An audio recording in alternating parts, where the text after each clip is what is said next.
플로리다주 키시미에 있는 작은 아파트에서 생일 케이크 위로 13개의 초가 깜빡이고 있었습니다.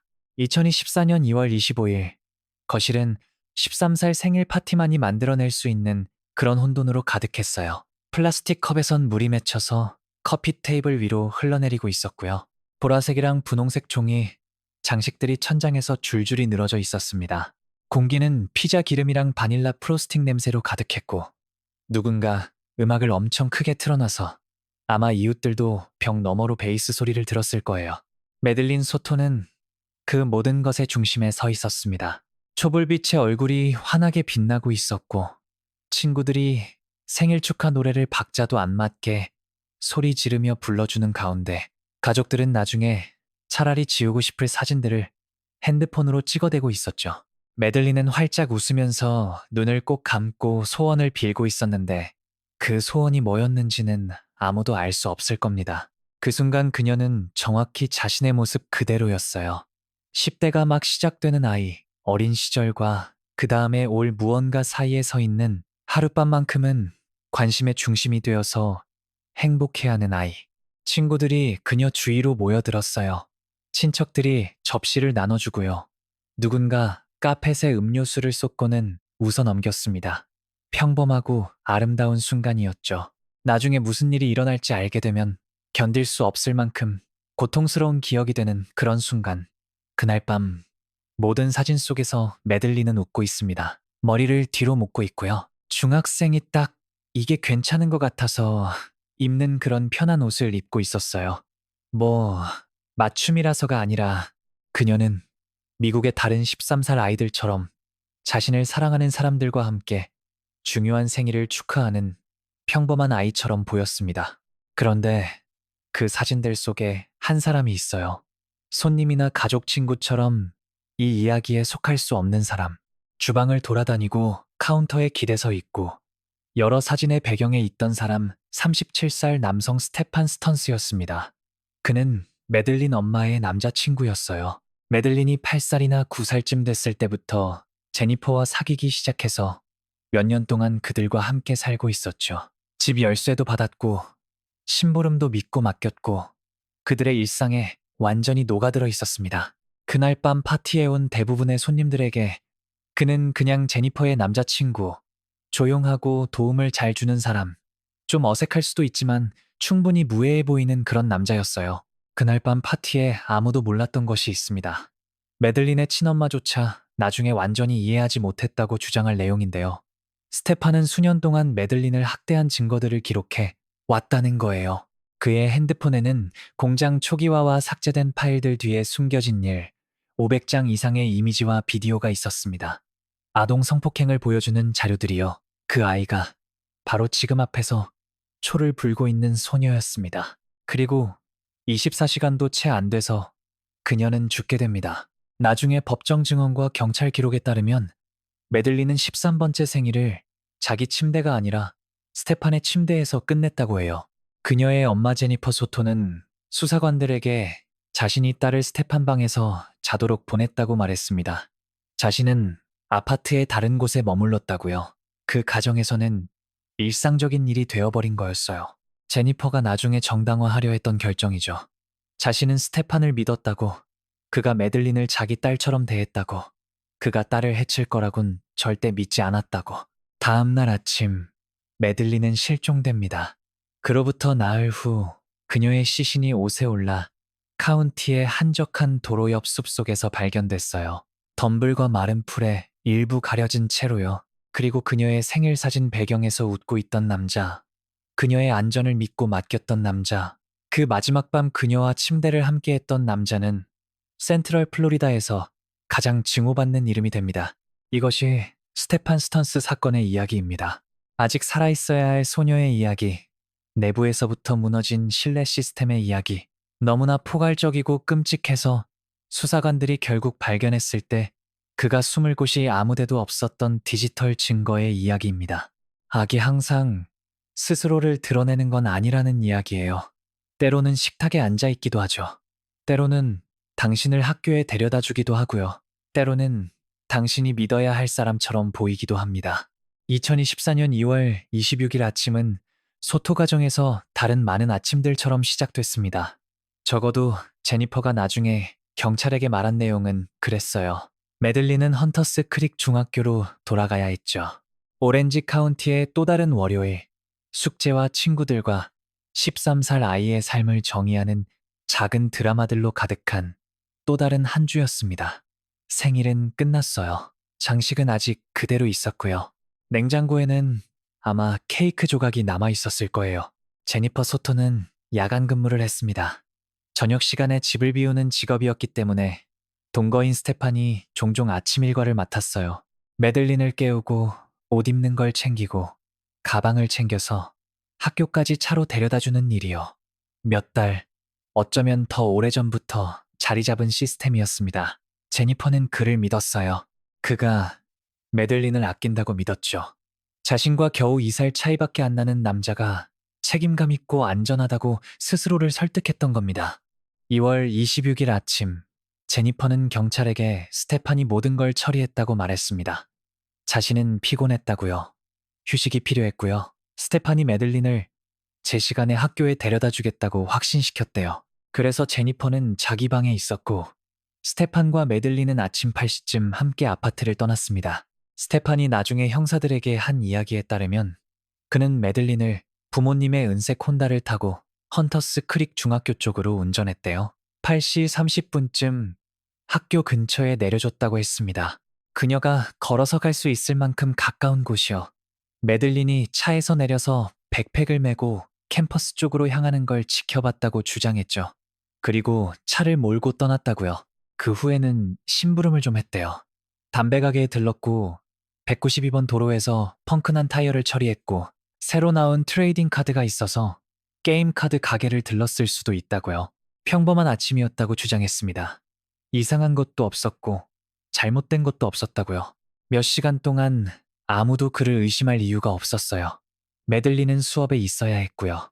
제니퍼는 쉬고 있었고 스테판은 하루를 보내고 있었죠. 세상은 아무 일도 없었다는 듯이 계속 돌아갔습니다.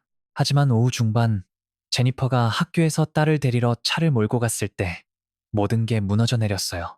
그녀는 메들린이 길가에서 기다리고 있을 거라 예상했습니다.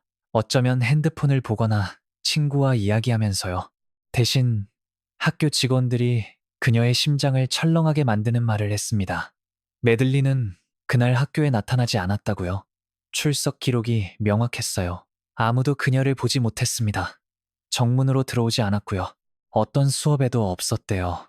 학교가 가진 모든 기록에 따르면 메들린 소토는 그냥 도착한 적이 없었던 겁니다. 제니퍼의 혼란은 공황으로 바뀌었어요. 스테판에게 전화했습니다. 친구들에게도 전화했고요. 메들린의 소셜미디어를 확인했어요. 어쩌면 딸이 학교를 빼먹고 친구들과 어딘가 갔을 수도 있다고 생각하면서요. 비록 그건 메들린의 성격과는 전혀 맞지 않았지만요. 메들린은 반항적인 아이가 아니었습니다. 가출한 적도 없었고요. 불안증이 있었어요. 조심스러운 아이였죠. 집과 학교 사이에서 그냥 사라진다는 건 말이 안 됐습니다. 오후 늦게 오렌지 카운티 보안관 사무실에 실종자 신고가 접수됩니다. 메들린의 얼굴이 지역 뉴스 방송국에 나왔어요. 그녀의 사진이 소셜미디어에 퍼졌고요. 이웃들과 낯선 사람들이 그녀의 정보를 공유하기 시작했습니다. 누군가 뭔가 받기를 바라면서요. 시간이 흘러가면서 수학 수업에 있었어야 할 13살 소녀를 찾는 수색은 센트럴 플로리다가 수년간 본 것 중 가장 집중적인 실종자 수사 중 하나가 됩니다. 대응은 즉각적이고 압도적이었어요.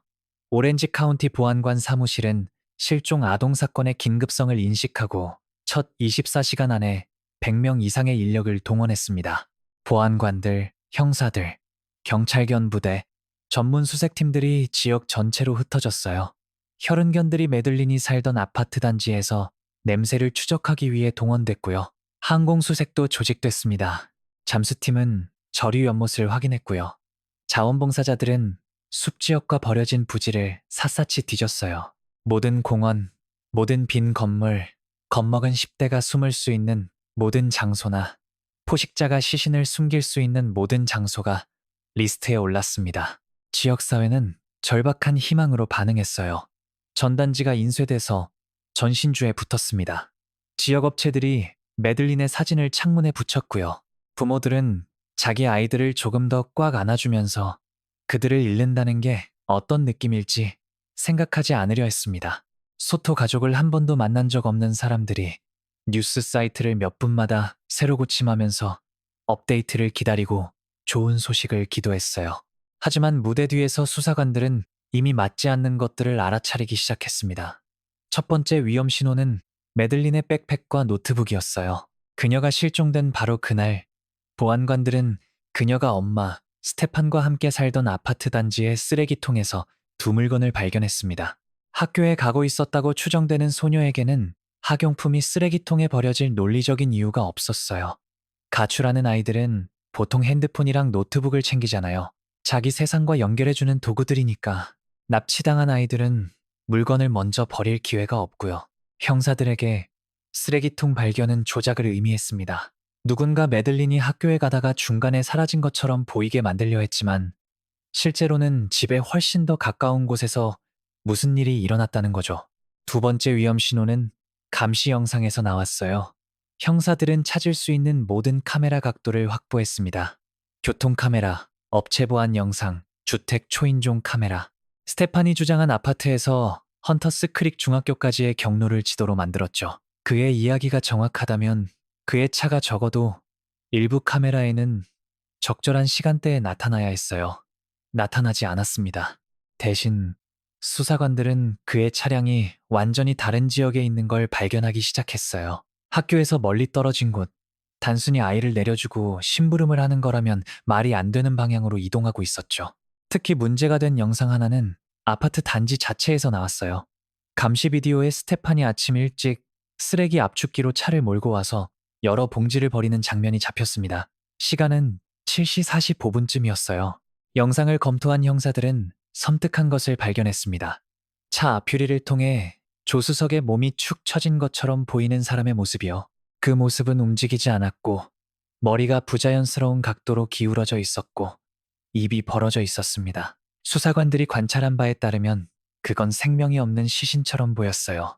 보안관들이 압축기를 수색했을 때 메들린의 노트북, 백팩, 그리고 그녀의 신발 하나가 들어있는 쓰레기 봉지를 발견했습니다. 스테판은 그들에게 메들린을 물건들과 함께 학교에 내려줬다고 말했어요. 영상은 그녀가 이미 차 안에서 죽었을 때 그 물건들을 버렸다는 걸 시사했습니다. 세 번째 위험 신호는 인터뷰 중에 나타났어요. 형사들은 수색 초기 며칠 동안 스테판을 여러 번 신문했습니다. 매번 그들은 2월 26일 아침에 타임라인을 설명해달라고 요청했죠. 그리고 매번 그의 이야기는 조금씩 바뀌었어요. 처음에는 8시 30분에 메들린을 내려줬다고 했습니다.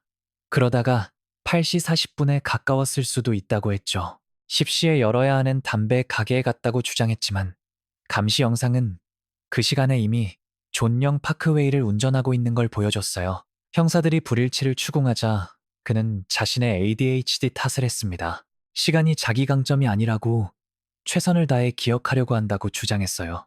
하지만 형사들은 믿지 않았습니다. 몇 달 후 공개된 오디오 녹음에서 8시 40분과 10시 사이에 1시간이 넘는 시간 동안 그가 어디 있었는지 밝히려 애쓰는 그들의 좌절감이 들립니다. 1시간 넘게 설명할 수 없는 시간.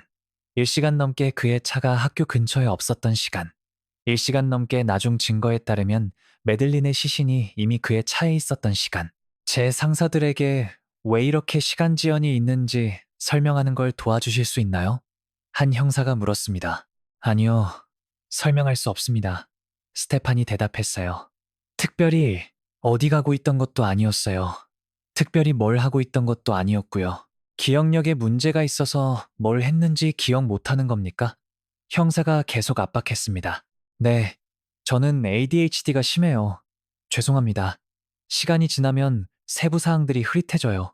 수사관들이 믿기로는 그건 연기였습니다. 혼란스럽고 건망증이 있고 무해해 보이려는 시도였죠.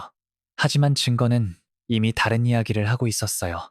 그리고 훨씬 더 나빠질 예정이었습니다. 2월 28일, 메들린이 실종 신고된 지 이틀 만에 스테판은 자신이 협조적이고 무고해 보일 거라 믿었던 결정을 내립니다. 자발적으로 그의 휴대전화를 법 집행기관에 넘긴 거예요.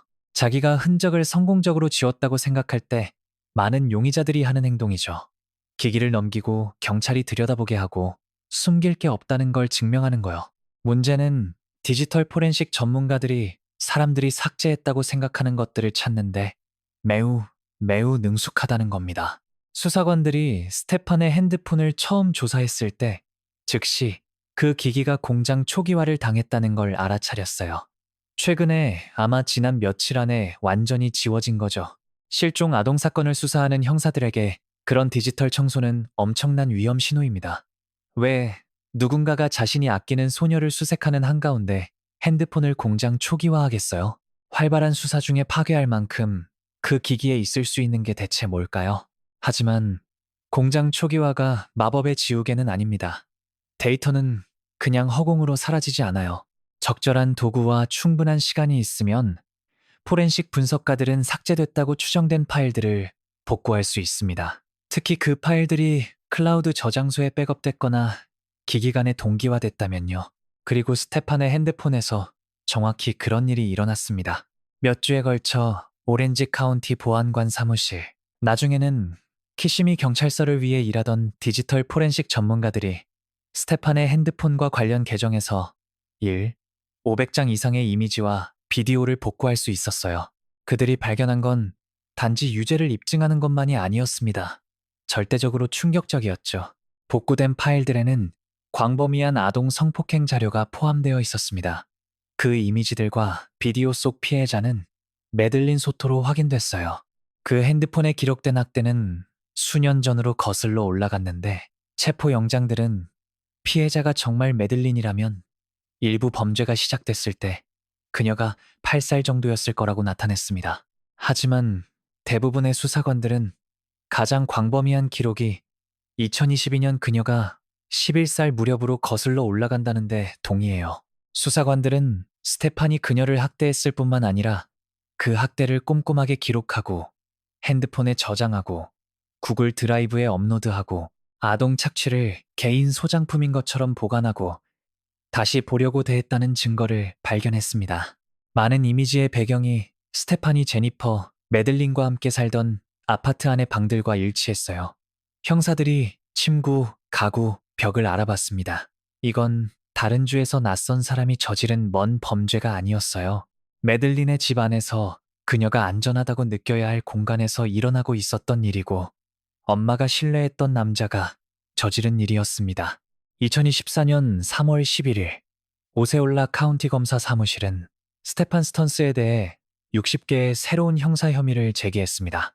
12세 미만 아동에 대한 성폭행 8건, 가족 또는 양육 권한하에 12세에서 18세 아동 대상 성폭행 5건, 음란한 성추행 7건, 그리고 10장 이상의 이미지를 보유한 아동의 성적 행위를 묘사한 자료의 불법 소지 40건.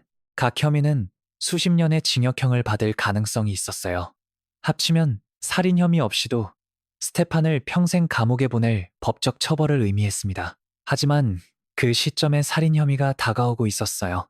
디지털 포렌식이 핸드폰 작업을 하는 동안 수색팀이 매들린의 시신을 발견했거든요. 3월 1일 2024년 매들린이 처음 실종 신고된 지 나흘 후 수색은 구조에서 시신 수습으로 전환됐습니다. 오후 4시 30분 조금 넘어서 세인트 클라우드 근처 오세올라 카운티의 올드 히코리 트리 로드옆 외딴 지역을 수색하던 보안관들이 도로에서 약 30m 떨어진 숲지역에서 시신을 발견했어요. 유해는 덤불의 일부 가려져 있었고 건초나 마른 풀 조각들로 덮여 있었습니다. 피해자는 녹색 후드 티셔츠와 청바지를 입고 있었는데 매들린이 마지막으로 살아있는 것으로 주장된 때 입고 있던 옷과 일치했어요. 현장에 접근한 경찰관들은 즉시 부패 징후를 발견했습니다. 입, 왼쪽, 눈, 귀, 오른손 주변에서 곤충 활동이 보였어요. 시신은 며칠 동안 그곳에 있었고 날씨와 야생동물에 노출되어 있었습니다. 일주일도 안 돼 생일을 축하하던 소녀의 잔혹하고 참담한 결말이었죠. 검시관들이 도착했습니다. 현장이 봉쇄됐어요.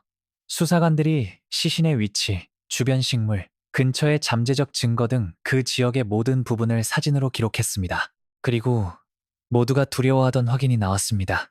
유해는 메들린 소토의 것이었어요. 그녀는 실종된 게 아니었습니다. 숨어 있는 것도 아니었고요. 죽어 있었어요. 아마도 스테판이 그녀를 학교에 내려줬다고 주장한 그 아침부터 죽어 있었을 거예요. 현장을 처리하던 수사관들에게 한 가지 세부 사항이 눈에 띄었습니다. 메들린의 시신이 숲속 진흙투성이 지역에서 발견됐음에도 불구하고 그녀의 양말은 비교적 깨끗해 보였다는 거예요. 작은 것이었지만 중요했습니다. 그녀가 그 장소까지 걸어가지 않았다는 걸 시사했거든요. 누군가 그녀를 운반했어요. 누군가 그녀를 그곳에 놓았던 겁니다. 그리고 쌓여가는 증거에 근거하면 가장 가능성 높은 후보는 감시 영상에서 축 처진 시신처럼 보이는 것을 차 트렁크로 옮기는 모습이 잡힌 남자였어요. 몇 달 후 수사 파일이 공개됐을 때 검시관의 발견이 공개됐습니다. 메들린의 사인은 질식, 구체적으로는 목 졸림으로 결정됐어요. 사망 방식은 타살로 분류됐고요. 그 시점에 스테판은 이미 주요 용의자로 지목됐고 이미 성폭행 혐의로 감옥에 앉아 있었습니다. 하지만 살인 혐의가 공식화됐어요. 그는 단지 포식자가 아니었습니다. 살인자였던 거죠. 2024년 10월 메들린 사망 후 거의 8개월이 지나서 새로 공개된 문서와 비디오 분석이 감시 카메라들이 2월 26일 아침 스테판의 움직임을 얼마나 철저하게 기록했는지 드러냈습니다. 수사관들이 퍼즐 조각을 맞춘 타임라인은 너무나 유죄를 입증하고 너무나 완벽해서 무슨 일이 일어났는지에 대한 의심의 여지를 거의 남기지 않았어요. 영상은 아파트 단지에서 시작됐습니다. 카메라들이 스테판의 은색 혼다가 아침 7시 45분쯤 쓰레기 압축기로 다가오는 걸 포착했어요. 그가 차에서 내려서 압축기로 걸어가 여러 봉지를 던졌습니다. 아퓨리를 통해 수사관들은 조수석에 축 처진 모습을 발견했어요. 그 사람은 완전히 생명이 없어 보였고 머리가 뒤로 젖혀져 있었고 입이 벌어져 있었습니다. 영상을 검토한 형사들은 메들린의 시신 이미 사망했거나 죽어가고 있는 상태를 보고 있다고 믿었어요. 거기서부터 교통 카메라들이 혼다가 남쪽으로 헌터스 크릭 중학교에서 멀어지는 걸 추적했습니다. 오전 8시 19분 스테판이 나중에 메들린을 수업에 내려줬다고 주장한 시각 근처. 그의 차가 홀리데이인 클럽 베케이션 리조트 근처 주차 건물로 들어가는 게 포착됐어요. 다음에 일어난 일은 건물 보안 카메라에 잡혔는데 섬뜩했습니다. 영상은 스테판이 차에서 내려서 조수석 쪽으로 걸어가 문을 여는 걸 보여줍니다. 그가 안으로 손을 뻗고 그 다음 수사 보고서와 사건을 검토하는 법률 전문가들의 분석에 따르면 축 처진 시신처럼 보이는 것을 들어올려요. 그가 작고 생명이 없어 보이는 모습을 팔에 안고 차 뒤쪽으로 가져갑니다. 트렁크를 열어요. 시신을 안에 놓죠. 그러고는 트렁크를 닫고 운전석으로 돌아가서 건물을 떠납니다. 거기서부터 더 많은 교통 카메라들이 그의 차가 옷에 올라 카운티의 외딴 지역, 메들린의 시신이 결국 발견될 그 일반적인 지역으로 향하는 걸 포착했어요. 한 지점에서 감시 영상은 그의 차가 도로 옆에 세워져 있고 트렁크가 열려 있고 스테판이 차량 뒤에서 움직이는 걸 보여줍니다. 그날 아침 그 길을 지나던 목격자가 나중에 경찰에게 펑크난 타이어를 처리하는 것처럼 보이는 남자를 봤다고 말했어요. 수사관들은 그가 메들린의 시신을 올드 히코리 트리로드 옆 숲에 버린 순간이었다고 믿습니다. 그 후 카메라들이 그가 아파트 단지로 다시 운전하는 걸 포착했어요. 그가 집에 도착했습니다. 옷을 갈아입었고요. 제니퍼가 그날 늦게 일어나서 메들린이 어디 있냐고 물었을 때 그는 그녀를 학교에 내려줬고 모든 게 괜찮았다고 경찰에게 했던 것과 같은 거짓말을 했습니다. 감시 영상이 그의 알리바이를 산산조각 냈어요. 학교 등교는 없었습니다. 평범한 아침도 없었고요. 메들린과 함께 아파트를 떠난 순간부터 혼자 돌아온 순간까지 그를 잡은 모든 카메라가 같은 이야기를 했습니다. 그는 실종된 소녀를 찾는 걸 돕는 걱정하는 남자친구가 아니었어요. 자기 흔적을 지우려는 살인자였던 거죠. 수사가 깊어지면서 형사들은 스테판이 무엇을 했는지뿐만 아니라 어떻게 그렇게 오랫동안 할 수 있었는지에 초점을 맞추기 시작했습니다. 그리고 그건 메들린이 엄마, 그녀를 살해한 남자와 함께 살았던 아파트 안의 가정 역학을 면밀히 살펴보는 걸 의미했어요. 그들이 밝혀낸 건 깊이 충격적이었습니다. 스테판의 범죄 때문만이 아니라 그 범죄들이 제지 없이 계속되도록 허용한 환경 때문이에요. 그 환경의 중심에는 하나의 끔찍한 사실이 있었습니다.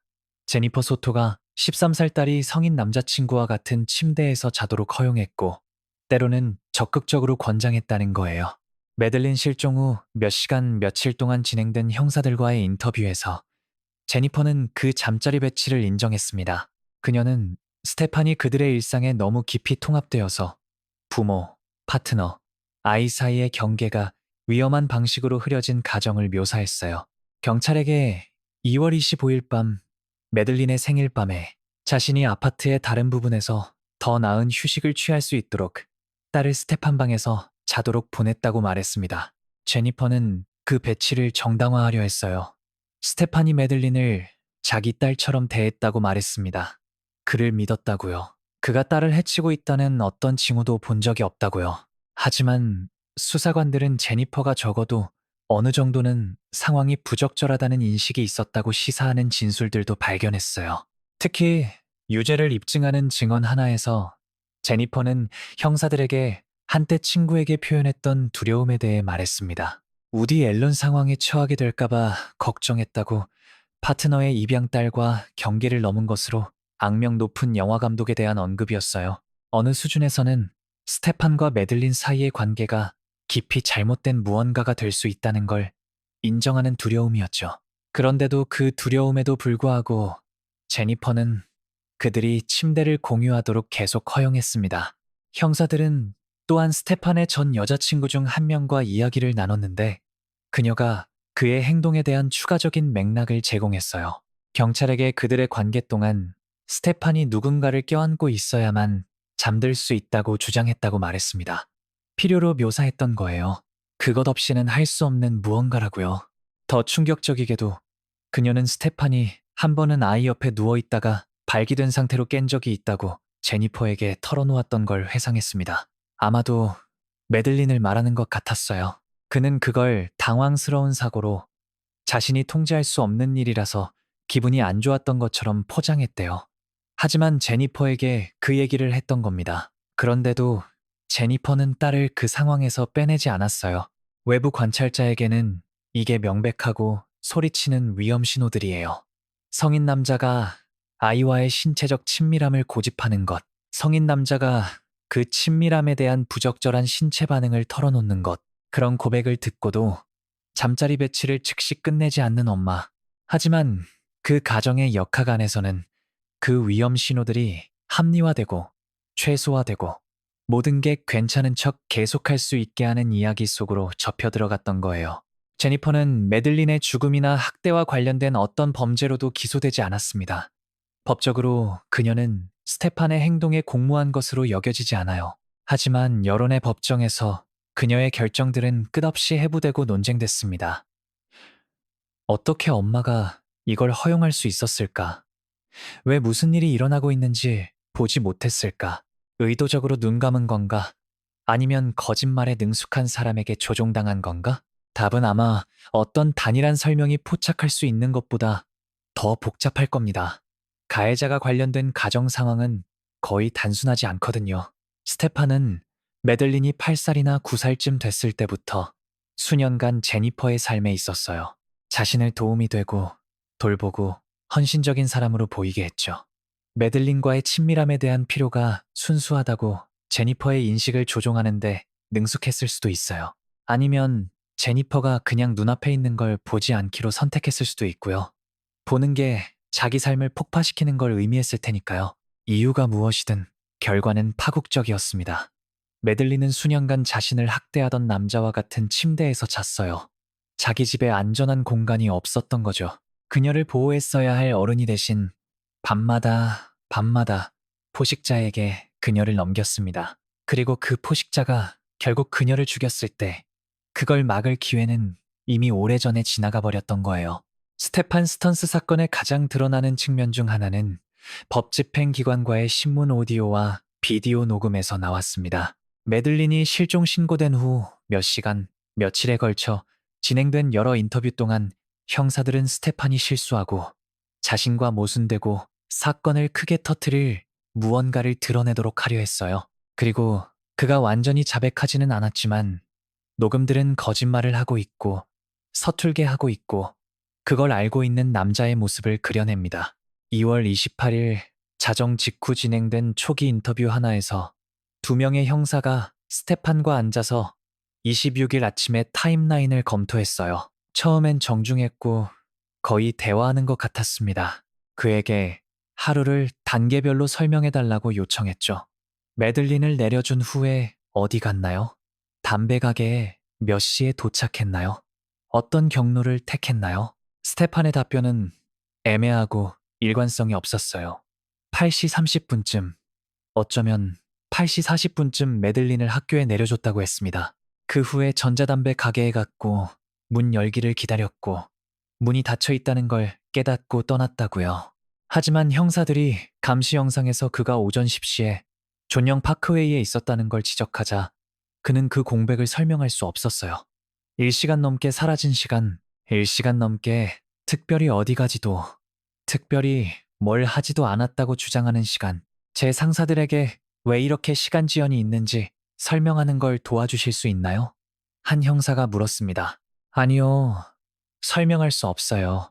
스테판이 말했어요. 특별히 어디 가고 있던 것도 아니었어요. 특별히 뭘 하고 있던 것도 아니었고요. 그냥 담배 가게로 가고 있었고, 열기를 기다렸고, 열지 않았고, 그래서 떠났어요. 형사가 압박했습니다. 하지만 담배 가게는 10분에서 15분밖에 안 걸리는 곳이에요. 거기 갔다 오는데 1시간 넘게 걸렸다고 말씀하시는 건가요? 시간은 제 강점이 아니에요. 스테판이 답했습니다. 이해합니다만 저는 1시간 20분 동안 어디 계셨는지 설명할 수 있어야 해요. 아시겠어요? 근데 지금은 그걸 설명할 수가 없거든요. 스테판은 혼란을 ADHD 탓으로 돌렸어요. 세부 사항들이 흐릿해진다고 했습니다. 핸드폰이 없어서 시간을 추적하지 않았다고요. 운전하던 차가 자기 거가 아니라서 시계에 주의를 기울이지 않았다고 했고요. 모든 변명이 기만적이고 유죄로 보이기보다는 산만하고 건망증 있는 것처럼 보이도록 설계된 거였어요. 하지만 형사들은 믿지 않았습니다. 192번 도로에서 처리했다고 주장한 펑크난 타이어에 대해 물었어요. 어디서 멈췄는지, 근처에 어떤 업체들이 있었는지, 그 지역에 대한 어떤 세부 사항도 기억할 수 없었습니다. 애초에 왜 그 도로에 있었는지 물었을 때 새로 나온 트레이딩 카드가 있어서 게임 카드 가게를 확인하고 싶었다고 했어요. 말도 안 되는 답변이었어요. 캐주얼하고 정상적으로 들리려고 하지만 논리를 제대로 생각하지 않았을 때 던지는 그런 세부 사항이죠. 인터뷰가 계속되면서 형사들은 스테판을 더 확실한 증거로 대면하기 시작했습니다. 감시 영상에 대해 말했어요. 그의 차가 그가 말한 곳에 없었다고 했죠. 쓰레기통에서 발견된 백팩에 대해, 노트북에 대해, 그의 이야기와 맞지 않는 타임라인에 대해 말했습니다. 그리고 새로운 증거 조각마다 스테판의 태도는 점점 더 긴장됐어요. 그러다가 가장 유죄를 입증하는 순간이 왔습니다. 형사들이 핸드폰에 대해 말했어요. 그가 삭제했다고 생각한 파일들을 복구했다고 말했죠. 이미지들에 대해, 비디오들에 대해 매들린에게 무슨 짓을 하고 있었는지에 대해 물었습니다. 그 시점에 스테판은 변호사를 선임할 권리를 행사했어요. 인터뷰가 끝났습니다. 그리고 몇 시간 안에 그는 60건의 아동 성학대 혐의로 체포됐습니다. 매들린의 시신이 발견된 날인 3월 1일에 진행된 별도 인터뷰에서 형사들은 제니퍼 소토와 길게 이야기를 나눴어요. 그 대화의 오디오는 가슴 아프고 동시에 화나게 한다고 묘사됐습니다. 제니퍼는 울었어요. 스테판이 딸을 해치고 있었다는 걸 전혀 몰랐다고 주장했습니다. 매들린을 학교와 친구들을 좋아하고 누구와도 문제가 없었던 다정하고 불안한 아이로 묘사했어요. 스테판을 얼마나 신뢰했는지, 그가 그들의 삶에 얼마나 통합되어 있었는지, 그가 그렇게 악한 일을 할 수 있다는 게 얼마나 불가능해 보였는지에 대해 말했습니다. 하지만 형사들이 잠자리 배치에 대해 매들린을 스테판과 자도록 보낸 밤들에 대해 물었을 때 그녀의 답변은 방어적이 됐어요. 스테판이 잠들기 위해 누군가를 껴안아야 했다고 말했습니다. 매들린이 그것에 불편해 보이지 않았다고요. 그가 딸을 해치고 있다고 생각하게 만드는 어떤 것도 본 적이 없다고 했어요. 스테판을 딸의 아버지 같은 존재로 생각했다고요. 수사관들이 제니퍼에게 사건이 살인 수사로 전환됐다고 말하고 스테판이 메들린을 죽였다고 생각하는지 물었을 때 그녀는 잠시 조용해지더니 무너졌다고 전해집니다. 이 시점에서는 그렇게 생각해요. 그녀가 말했대요. 또한 보충 보고서에 따르면 형사들에게 자신이 그가 내 아이를 길들이고 학대해왔다는 걸 알고 있다고 진술했다고 합니다. 수사관들은 제니퍼의 완전한 무지 주장을 믿지 않았어요. 아버지 같은 존재는 아이와 침대를 공유하겠다고 고집하지 않습니다. 아버지 같은 존재는 그 아이 옆에서 발기된 상태로 깬 걸 털어놓지 않죠. 아버지 같은 존재는 그 아이가 학대당하는 일, 500장의 이미지와 비디오를 모으지 않아요. 제니퍼의 이야기는 형사들이 스테판의 범죄만큼이나 충격적이라고 생각한 수준의 의도적인 눈감기를 요구했습니다. 하지만 제니퍼가 학대를 고의로 조장했다는 증거 없이 실시간으로 무슨 일이 일어나고 있는지 알고 있었고 그게 계속되도록 허용했다는 증거 없이는 그녀를 기소할 법적 근거가 없었어요. 그녀는 자유로운 채로 남았습니다. 스테판은 감옥에 남았고요. 그리고 메들린은 죽은 채로 남았습니다. 2024년 4월 스테파니 메들린 살인 혐의로 정식 기소되자 사건은 새로운 단계에 들어갔어요. 6월 10일 제구사법 순회검사 사무실은 사형을 구형하겠다고 발표했습니다. 범죄의 계획적 성격, 피해자의 취약성, 죽음에 앞선 수년간의 학대를 이유로 들었죠. 법적으로나 감정적으로나 엄청난 무게를 지닌 결정이었어요. 사형 사건은 길고 복잡하고 비용이 많이 듭니다. 수년간의 재판전 신청, 몇 주가 걸릴 수 있는 배심원 선정 과정, 수십 년간 이어지는 여러 차례의 항소가 필요하죠. 메들린의 가족에게 사형 재판의 전망은 법정에서 그들 삶의 최악의 순간들을 수년간 다시 사는 걸 의미했어요. 스테판의 얼굴을 계속해서 보는 걸 의미했습니다. 학대, 살인, 시신유기의 세부 사항들을 듣는 거였고요. 결코 정의처럼 느껴지지 않을 수도 있는 해결을 끝없이 기다리는 거였습니다. 스테판의 변호팀은 2024년 내내 그리고 2025년까지 1년의 이해 제기를 했어요. 그의 핸드폰에서 복구된 증거를 배제하라는 신청을 제출했고 수색이 수정헌법 제사조 권리를 침해했다고 주장했습니다. 사형구형이 위헌이라고 주장했고 수정헌법 제5조, 제6조, 제8조, 제14조를 언급했어요. 지연을, 재판지 변경을, 의뢰인이 사형 집행을 피할 더 나은 기회를 줄 수 있는 모든 것을 밀어붙였습니다. 2025년 4월 스테판은 심지어 휴대전화 증거를 배제하기 위한 청문회 동안 직접 증언대에 섰어요. 기기 수색이 부적절했다고 주장하려 했습니다. 판사는 궁극적으로 그에게 불리하게 판결했고 주가 재판에서 핸드폰 증거를 사용할 수 있다고 결정했어요. 검찰은 매번 강력하게 반박했습니다. 핸드폰 증거가 합법적으로 획득됐고 스테판이 자발적으로 기기를 넘겼으며 공장 초기화가 오히려 상당한 이유에 대한 케이스를 강화했다고 주장했어요. 범죄의 극악무도한 성격과 스테판이 보인 후회에 완전한 부재를 고려하면 사형이 정당하다고 주장했습니다. 타임라인, 감시 영상, 포렌식 증거, 목격자 증언을 제시하며 아동 살해를 계획하고 실행한 계산적인 살인자의 그림을 그렸어요. 사건이 2024년 내내 그리고 2025년까지 질질 끌리면서 법적 논쟁은 메들린의 사랑하는 이들에게 두 번째 트라우마가 됐습니다. 그녀의 아버지 타일러 월리스는 청문회마다 참석했어요. 그녀의 계모는 방청석에 앉아 의붓딸을 죽인 남자를 응시했고요. 친구들과 먼 친척들은 공개 좌석 구역에서 지켜보며 각각의 새 청문회가 그들을 종결에 더 가까이 데려가기를 바랐습니다. 그러다가 2025년 7월 초 뭔가 바뀌었어요. 비공개로 검찰과 변호인들이 유죄 인정 협상을 시작했습니다. 조건은 가혹했어요. 스테판은 1급 살인에 대해 불황쟁 무죄도 유죄도 아님을 인정하고 가장 심각한 성학대 혐의 20건에 대해 유죄를 인정하는 거였습니다. 그 대가로 주는 사형 추구를 철회할 거였어요. 그는 가석방 가능성 없는 종신형을 받을 거고 모든 항소 권리를 포기하는 거였죠. 메들린의 가족에게 유죄 인정 합의를 받아들이는 결정은 고통스러웠습니다. 한편으로는 스테판이 궁극적인 처벌을 받기를 원했어요.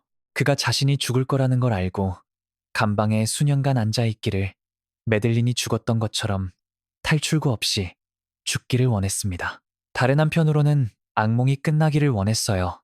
그의 얼굴을 보는 걸 멈추고 싶었고요. 세부 사항들을 듣는 걸 멈추고 싶었습니다. 평화가 불가능하더라도 어느 정도의 평화를 원했던 거예요. 검사 모니크 워렐은 가족이 합의에 편안해하도록 긴밀히 협력했습니다. 선거 후 발표된 성명에서 그녀는 결정이 가족의 전폭적인 지지로 이루어졌으며 스테판이 다시는 자유롭게 걷지 못하도록 보장한다고 강조했어요. 검찰에게 유죄 인정 합의는 재판의 위험을 피하는 것도 의미했습니다. 배심원은 예측 불가능하니까요. 항소는 끝이 없고요. 항소 가능성이 없는 유죄 인정은 보장된 유죄 판결이었습니다. 2025년 7월 21일 플로리다 오세올라 카운티의 법정에서 39세 스테판 스턴스가 일어서서 조건을 받아들였습니다. 살인에 대해 불황쟁을 인정했어요. 12세 미만 아동에 대한 중대 성폭행 8건, 12세에서 18세 아동에 대한 성폭행 5건, 음란하고 선정적인 성추행 7건 총 20건에 대해 유죄를 인정했고요. 그리고 키스카스텐 판사가 그에게 가석방 가능성 없는 21건의 종신형을 동시에 선고했습니다. 끝났어요. 적어도 법적으로는요. 메들린의 가족에게는 결코 진정으로 끝나지 않을 거였지만요. 2025년 7월 21일 선고 청문회는 오세올라 카운티가 수년간 본 것 중 가장 감정적으로 격한 법정 절차 중 하나였습니다. 방청석은 메들린의 가족, 친구들, 교사들, 그리고 그녀가 실종된 날부터 사건을 따라온 지역사회 구성원들로 가득 찼어요. 뉴스 카메라들이 법정 뒤편에 줄지어 있었고요. 기자들은 메모를 휘갈겼습니다. 그리고 변호인석에는 주황색 죄수복을 입은 스테판 스턴스가 변호사들 옆에 앉아 정면을 응시하고 있었어요. 판사가 선고를 내리기 전에 여러 사람들이 일어나 피해자 영향 진술을 했습니다. 이건 범죄의 영향을 받은 사람들이 피고인과 법정에 직접 말할 수 있도록 설계된 순간들이에요. 통계와 법률 용어에 인간의 얼굴을 부여하는 거죠. 메들린의 사랑하는 이들에게는 그녀가 누구였는지, 그녀의 상실이 무엇을 의미하는지 세상에 말할 기회였습니다. 그녀의 아버지 타일러 월리스가 먼저 말했어요. 딸을 묘사하면서 그의 목소리가 갈라졌습니다. 그녀의 미소에 대해, 학교와 친구들을 사랑했던 방식에 대해, 그녀를 독특하게 만든 작은 것들에 대해 이야기했어요. 그녀의 죽음이 그의 삶에 남긴 구멍에 대해, 그녀가 결코 갖지 못할 생일들에 대해, 그녀가 빼앗긴 미래에 대해 말했습니다. 말하는 동안 스테판을 직접 쳐다봤고 그의 말은 신랄했어요. 당신의 이기심을, 당신 행동의 비열함을 이해할 수가 없어요. 당신은 타락했고 약하고 비겁합니다. 메들린의 계모도 말했습니다. 어린 형제 자매들에게 왜 메들린이 집에 오지 않는지 설명하려 애쓰는 과정을 묘사했어요. 악몽에 대해, 만약에 대한 끊임없는 반복에 대해, 사랑했던 아이를 보호하지 못한 것에서 오는 죄책감에 대해 이야기했습니다. 이제 모든 이정표 졸업, 결혼, 명절과 메들린의 부재로 표시될 거라고요. 친구들이 일어나 추억을 공유했습니다. 친절하고 불안했고 자라기를 열망했던 소녀에 대해 이야기했어요. 내부 농담과 조용한 순간들, 그리고 그녀의 부재가 평범한 장소들, 침실, 복도, 학교 관람석을 끊임없는 아픔의 장소로 바꿔놓은 방식에 대해 말했습니다. 그녀가 살았던 아파트 단지의 이웃들은 그녀를 이런 일을 당할 자격이 없었던 조용하고 다정한 소녀로 묘사했어요. 각각의 진술이 폭력적으로 잘려나가기 전 잠재력과 가능성으로 가득했던 삶의 초상에 또 다른 층을 더했습니다. 제니퍼 소토는 말하지 않았어요. 선고 청문회에 참석하지도 않았습니다. 그녀의 부재는 기자들에 의해 주목됐고 온라인에서 광범위하게 논평됐어요. 많은 사람들에게 그녀가 나타나지 않은 것, 피해자 영향 진술을 읽지 않은 것은 마지막 배신처럼 느껴졌습니다. 메들린의 엄마, 그녀의 가장 강력한 보호자였어야 할 여성이 그녀의 살인자가 선고받는 걸 보기 위해 거기 없었던 거예요. 그 부재가 수치심 때문인지, 슬픔 때문인지, 아니면 다른 이유 때문인지, 그건 대중의 분노와 논쟁의 또 다른 지점이 됐습니다. 스테판이 말할 차례가 됐을 때 그는 일어서서 짧은 진술을 했어요. 그의 말은 감정이 없고 공허했습니다. 진정한 후회나 책임의 흔적이 없었죠. 그는 유죄 인정 합의를 받아들인다고 말했고 판사는 선고를 내렸습니다. 가석방 가능성 없는 21건의 종신형. 스테판 스턴스는 남은 생을 감옥에서 보낼 것입니다. 법정이 끝났을 때 메들린의 가족과 친구들은 울고 있었어요. 일부는 안도감에서였고 일부는 지속되는 고통에서였습니다. 정의가 이루어졌지만 메들린을 돌려줄 수는 없었어요. 그들이 겪은 트라우마를 지울 수도 없었고 그녀가 견뎌야 했던 수년간의 고통을 되돌릴 수도 없었습니다. 그들은 그녀 없이 살아가는 법을 배워야 할 거였어요. 그녀가 겪은 끔찍한 일들을 알면서 말이죠. 스테판 스턴스는 이제 감옥 안에 있습니다. 메들린 소토는 영원히 13살입니다. 그녀의 이야기는 믿었어야 할 사람들에 의한 배신의 이야기예요. 너무 늦게까지 주목받지 못한 위험 신호들의 이야기입니다. 그리고 절대 일어나서는 안 됐던 비극의 이야기죠.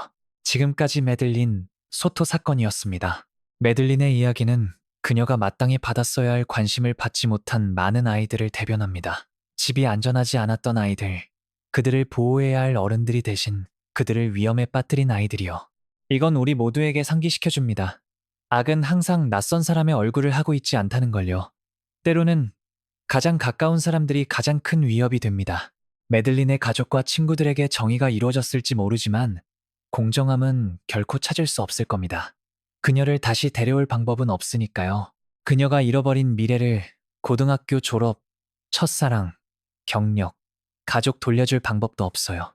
그들에게 남은 건 기억들과 사진들, 그리고 무엇이 될 수 있었을까에 대한 고통스러운 질문들 뿐입니다.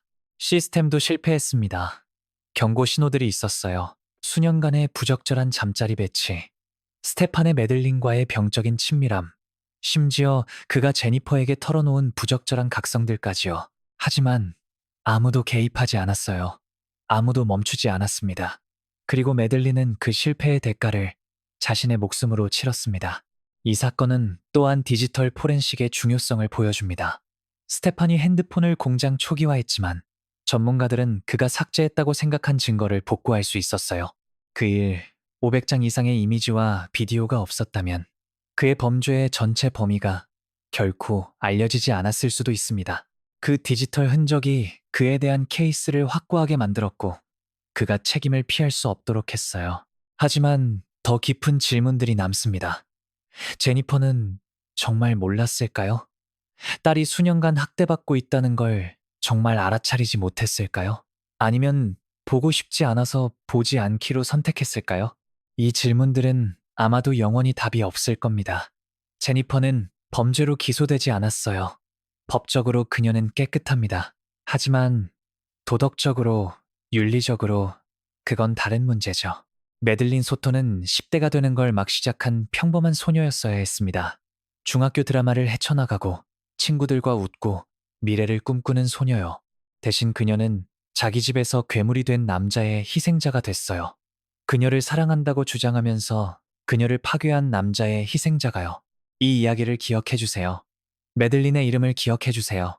그리고 만약 여러분이 아동학대의 징후를 본다면 어떤 것이든 침묵하지 마세요. 말하세요. 신고하세요. 개입하세요.